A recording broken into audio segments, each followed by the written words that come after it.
Well, I thought I'd headed out to the mesa to spend the weekend out camping, and as it turns out, PCP can make you hallucinate pretty strongly, and as it was, I woke up 3 days later in an abandoned barn out in the woods, and that didn't bother me. What bothered me was being surrounded by all these blood-stained wallets.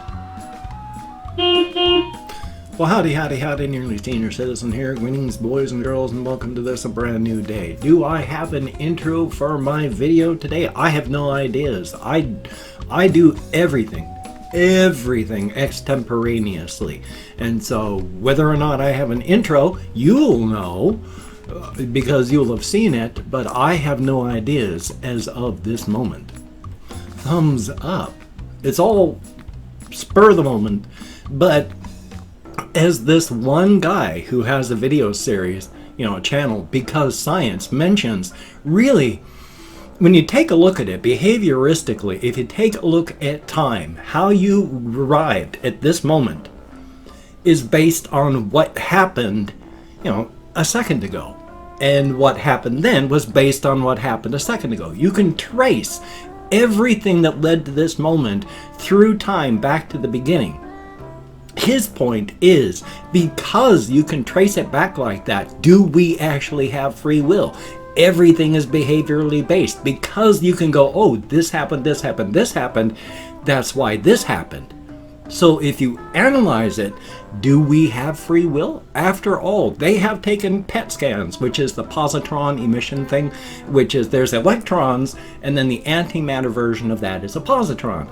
And they can measure that sort of activity going on where there's the destruction of the positron and the electron, and they can use that to image the inside of your head. And they do that sort of thing, and they use other machines, and they have found that at least when they're doing these checks, if people are given a choice to do something, to choose to do this or that, or press a button or press a different button, your body reaches for one of the things. And then your mind says, I want that one. So is there free will even at that? Because you're saying, I chose that one. No, you were already reaching for it. Your body was reaching for it. And then your mind went, well, look what I'm doing. Yeah, I want that one. Where's the free will? So, joyous, happy. I can't remember where this was going to lead, but I might as well just lead into something else now. I took a shower this morning. I've trimming my hair a little bit longer on top, as mentioned. I had to try and layer / feather blend it in over hair. I did a very poor job last time. But now it's 22 millimeters of length for my hair on the top of my head instead of 18. So it's almost an inch. My hair is thin enough that I can't do it too long, but it's not so thin it has to be crew cut short. Except, the sides, yeah, because that's just, hey, it looks okay. But for this up here, it doesn't have to be too short because it's thin. It's thinning. Oh boy, you can see my scalp through all that.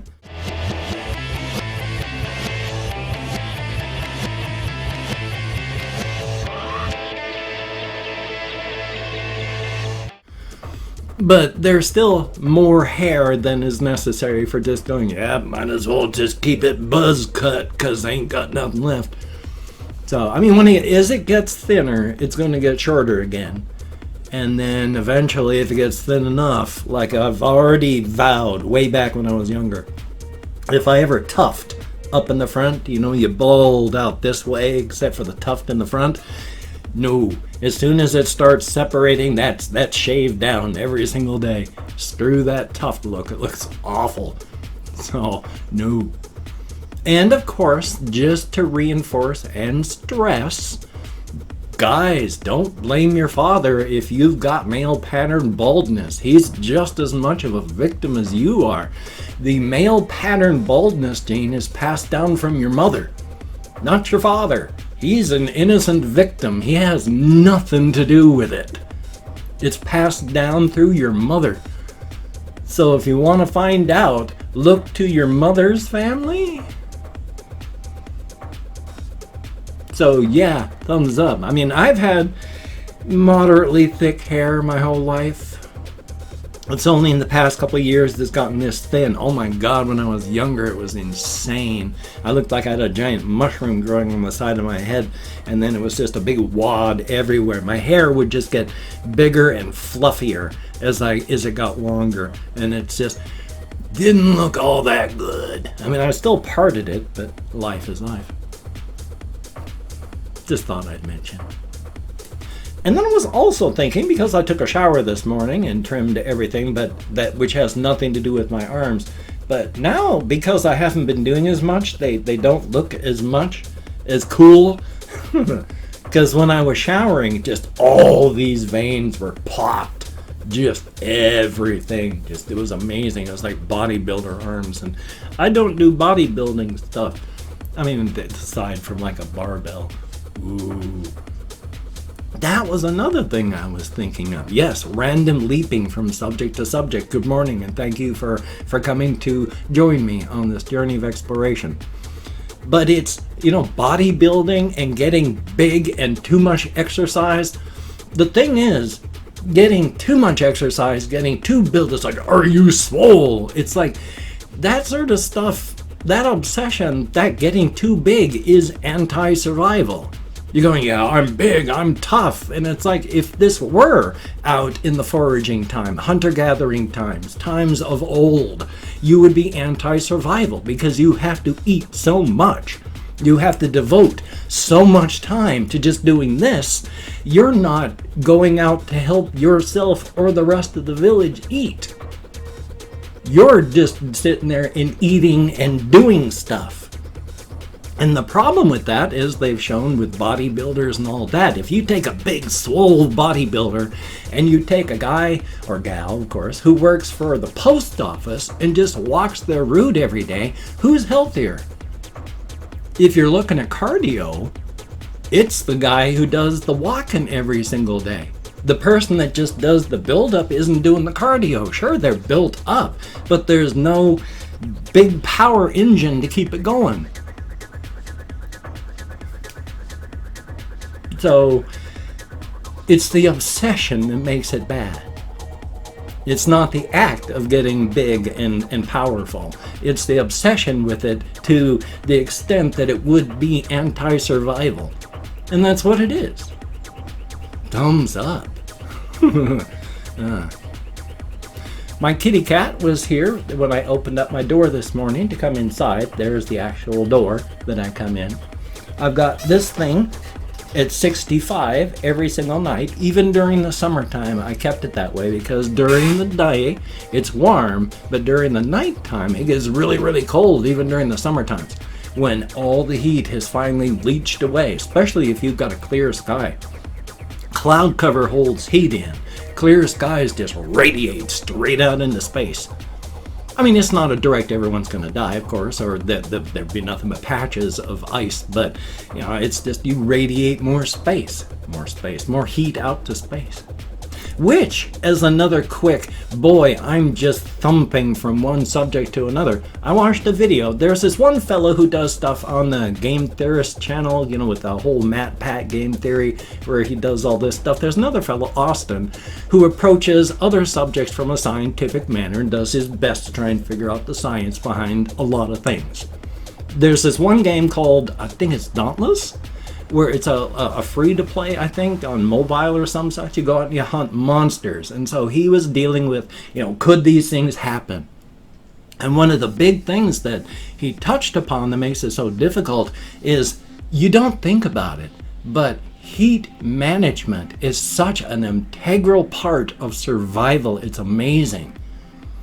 I mean, waste heat is such a horrific part of life. That's why elephants have evolved to have the huge ears and wrinkly skin, because their ears radiate, because the blood's so close to the surface, it radiates the heat out of their body quicker and faster.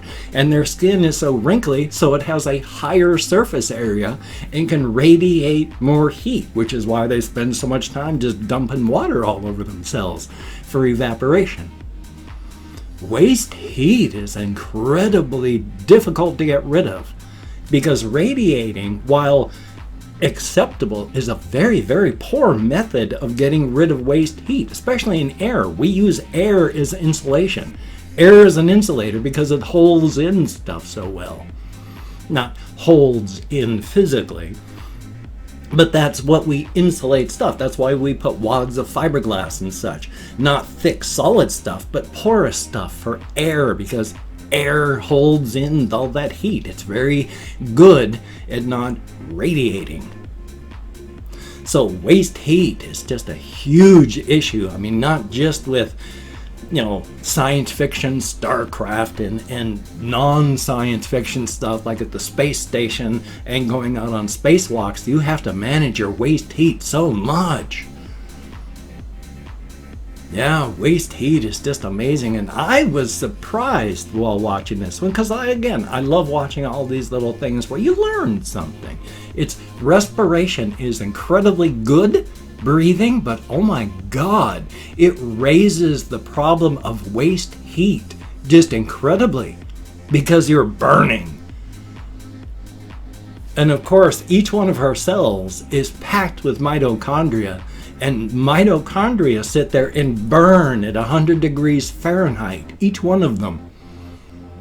So you're filled with little 100-degree furnaces in each one of your cells upon your trillions upon trillions upon trillions of bodily cells.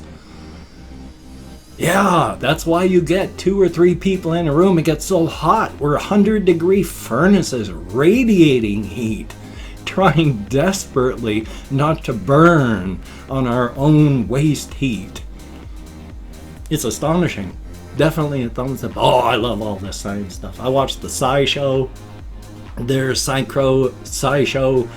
They do just microscopic stuff where they watch things. I watched the PBS Eons and PBS Space stuff where they talk about the science and the mathematics behind black holes, and I learned something new about black holes. It's like, as they get bigger, well, a black hole will have a stable area of an orbit around it, where as it grows, that area grows too, where anything that's at that point or further has a stable orbit around the black hole. But if it grows bigger and that area gets wider, everything that was safe suddenly isn't and falls inside. But then it gets bigger. But the bigger that this big dimensional thing gets, the more diffuse it also gets. So eventually it reaches a point where, everything within this area falls in, but now it's so diffuse that everything out here is still just condensing into stars and planets. And that huge area is cleared out, but everything else is now so far away that, the range is out here, but its effect is so minor. I was like, that's really interesting. I love all those science things. Definitely a thumbs up. What was I originally talking about? Oh yes, it was things like I wanted to jump to this. I'm really hyper this morning. Taking a shower has really bumped up my energy level, and I have no ideas why. But, and then I'm gonna do my regular normal stuff, I hope. On the little tiny microbe stuff where they talk about and they show little microbes and multicellular and single cellular creatures, I was rather surprised to learn about how thick and viscous water is at that level. I know that there's a surface tension, and I only thought the surface tension on water was stronger on the surface, but it's not. It's all the way through. When you're of the level of these microscopic creatures that you have to look through a microscope at like 400 times to be able to see them, water isn't a liquid like we have. It is a thick, viscous substance. That's why these critters look so weird when they move, because they just stop. But that's the way the water is. That's why tardigrades, the water bears, the moss piglets, they have actual claws. And they don't swim, they walk in water. Those claws, when they push their feet forward, actually dig into the water. And then when they walk, because it's dug in, it pulls their body forward. So they're actually using their claws to walk through water. How about that? But I love those shows. They're awesome. Very, very cool. Oh, Shuckle My Duckle. And I've opened up 24 hours worth of comments in my community tab. Hopefully I've got 25 people that I can thank. That would be definitely cool. But I'm going to go through and thank as many people as I can, up to 25. I'm not reading the comments right now. I'm going to read them later. Thumbs up each one I do. Answer as many as I can. Right now I'm just thanking you for having left a comment. Good, bad, or indifferent. Thumbs up. Thank you very much. If I mispronounce a username, no disrespect is intended. And if I get lost, because I count in American Sign Language, it's the depression, fibro, and my brain is just wired this morning. I must have had a sativa. Thumbs up. Hopefully I won't get anxiety from that. Anyway, though, let me call up my Chrome. And we have Evander Cordellington. Thumbs up and thank you. J.W. Geiger, greatly appreciated. Big Boy Chris, 69. A good idea. Thumbs up and thank you. Lures, I'm nowhere close because it's got umlauts over the O. Confused Owl 29, thumbs up and thank you. And then we have Zanks, greatly appreciated. Sebastian Ferris, thumbs up and thank you. Genie Mages, greatly appreciated. ASAP Frostbite, always good to see you in the comments. Russian Timing, it is a very good thing.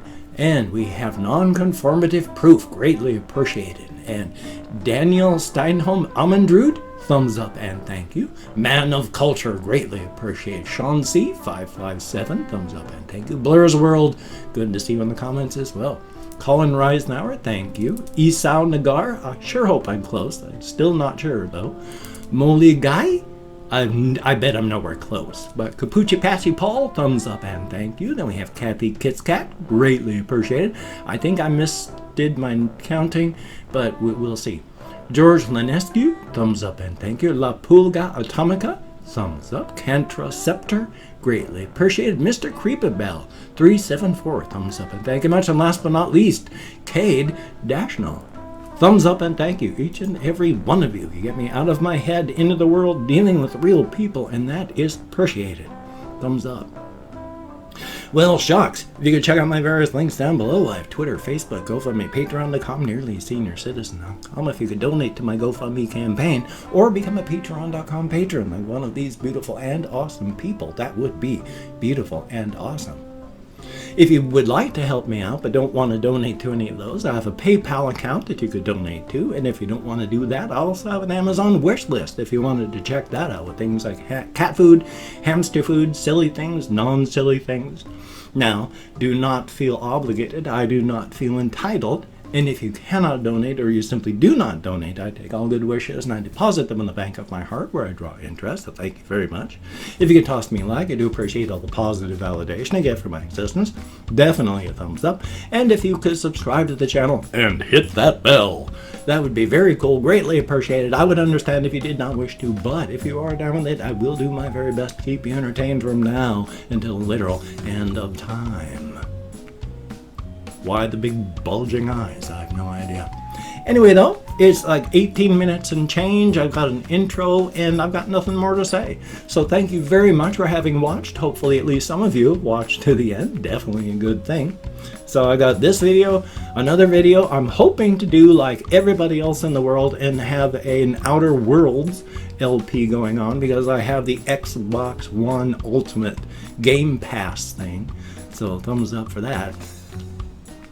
So take care. Have a great day. I will see you, my friend, and that is a very good thing.